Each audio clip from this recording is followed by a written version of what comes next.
当荷兰经济大臣卡雷曼斯握着电话的手微微发紧时，他终于看清了一个残酷的事实：他们以为能靠一纸冻结令拿捏中资企业的命脉，却反将整个欧美汽车业拖下了悬崖。这出始于9月底的夺权大战，从荷兰政府的志在必得到如今的进退维谷，不过短短1个月就演变成了全球产业链的惊魂时刻。谁能想到，撬动欧美工业根基的钥匙竟然牢牢攥在中国东莞和惠州的工厂里？大家好，欢迎来到星球热点，国家大事从不缺席，舆论场中抽丝剥茧，聚焦独家中国资讯。点赞、订阅加小铃铛，带你用不一样的视角读懂中国故事。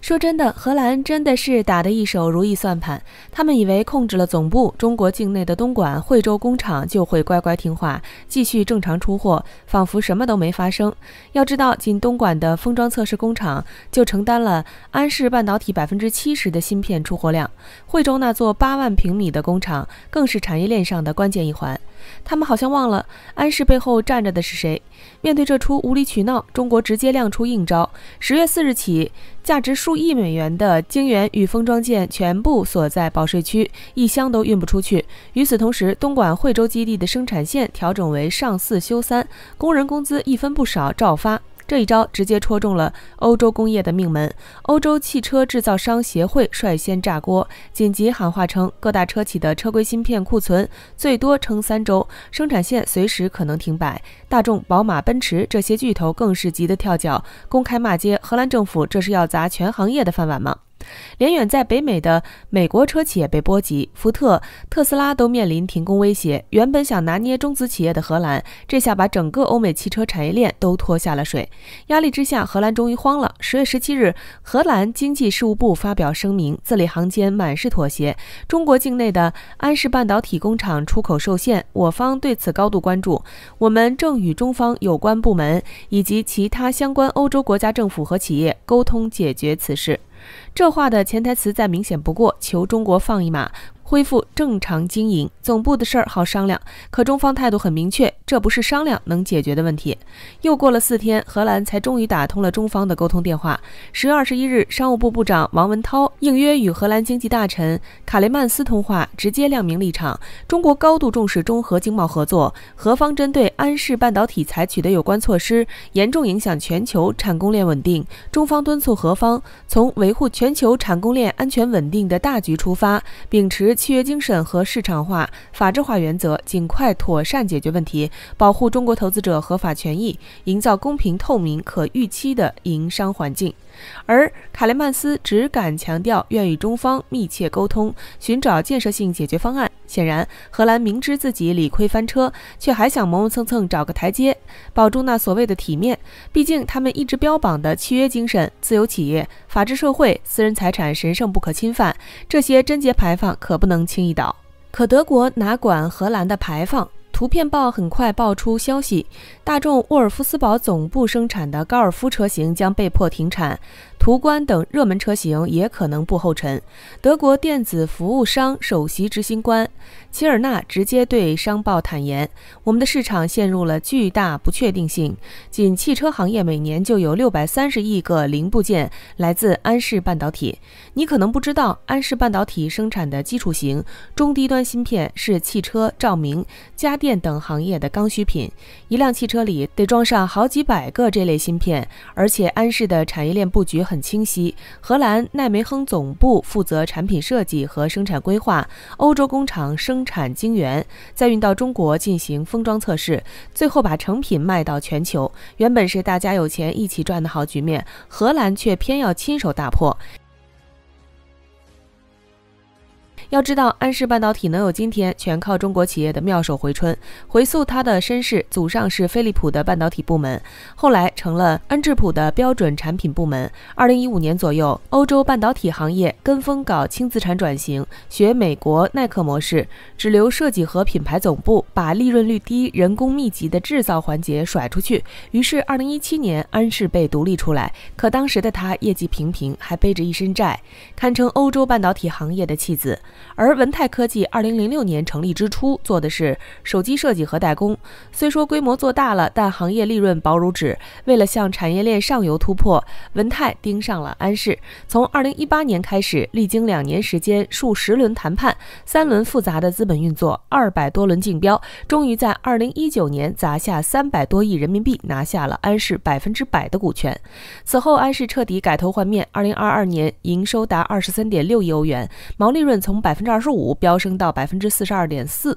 2024年10月更是还清了所有前期债务，实现零负债运营。技术研发投入也一路看涨，从2019年的1.2亿欧元涨到2.84亿欧元，每年新申请专利约100件。文泰硬是把一个欧洲的包袱盘活成了行业明星。荷兰也跟着受益，这5年里，安氏累计上缴企业所得税1.3亿欧元，还为德国、英国等地创造了5000多个就业岗位。这样一家模范企业，就算不被特殊照顾，也不该遭此横祸。可荷兰偏偏眼红了，看着妻子在中国人手里变成赚钱机器，骨子里的海盗基因彻底暴露。虽说美国的压力不容忽视，但对荷兰而言，这更像是顺水推舟的掠夺。更荒谬的是，文泰科技从收购到经营全程合规合法，结果却恰恰因为这份合规，成了荷兰下手的理由。比如前面提到的数十轮谈判、多轮资本运作，每一步都经得起推敲。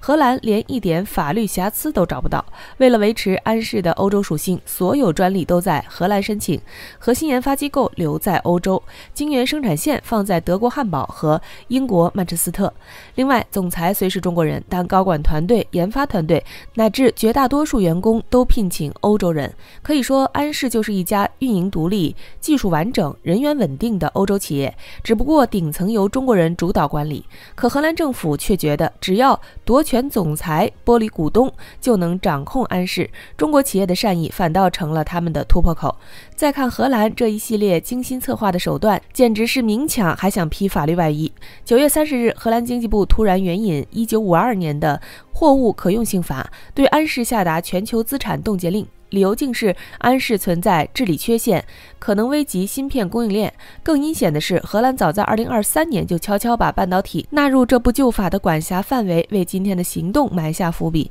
随后，阿姆斯特丹上诉法院48小时内就判了，暂停中国籍总裁职务，冻结母公司股东表决权，还任命了一名临时管理人。要知道，平时荷兰街头一起抢劫案，法院都能审上3年，这次却快到文泰的律师都来不及递交法律文件，这就是他们标榜的法治社会。10月7日，法院又加码裁决，任命吉多·迪里克为中立管理人，把安氏99%的股份强制转给指定荷兰律师托管。可这个吉多·迪里克竟是恩智浦的执行副总裁、荷兰区总经理兼公司法律顾问，这哪是什么中立人，分明是自己人。那法院裁决总得有原告吧？安氏的3名高管、首席财务官、运营官、法务官，在9月30日政府下冻结令后，第2天就联合向法院递交紧急请求，要求暂停总裁职权，任命临时管理人。而他们推荐的人正是吉多·迪里克。更讽刺的是，这3名高管都曾在飞利浦或恩智浦工作。那位拿着高薪的外籍首席法务官，不仅没保护公司利益，反而帮着外人捅刀子。如今，荷兰彻底陷入自相矛盾的窘境，他们以保护芯片供应链为由强占安氏，结果却亲手破坏了欧洲芯片供应链。全世界都在看着荷兰，解决问题的钥匙明明在他们手里，恢复管理层结构，让企业正常运营，赔偿损失，追究责任人，可他们至今还在拖延。小编觉得这起安氏事件也给所有中国出海企业上了一堂刻骨铭心的课，千万别再迷信西方那套契约精神、自由企业、法治社会、私人财产神圣不可侵犯的谎言了。以前不少鸡汤杂志、报刊总在美化西方，把这些口号吹得天花乱坠，让很多人信以为真。可回望历史，西方国家发家致富的路上哪有什么文明？英国东印度公司、荷兰东印度公司本质上都是掠夺机器，区别只在于残暴程度。等他们赚够了钱，才穿上西装，打上领带，装起文明人。但海盗基因从来没消失过。这次荷兰还试图散播受害人有罪论，抹黑中方管理人，想挽回舆论劣势。可事实摆在眼前，他们强占的不过是一堆办公桌椅、咖啡机和电脑，而中国掌控的是真正关乎产业链命脉的生产环节。安氏这堂课虽然惨痛，但也足够及时。它让我们明白，出海之路从不是坦途，唯有自身强大，背靠祖国，才能抵御风浪。好了，今天的内容到这里就结束了。如果你喜欢小编的影片，还请大家多多点赞转发，让更多的人一起见证中国进步。关注我的频道，这样既能回顾往期视频，又不会错过之后的精彩内容。那我们下期节目不见不散。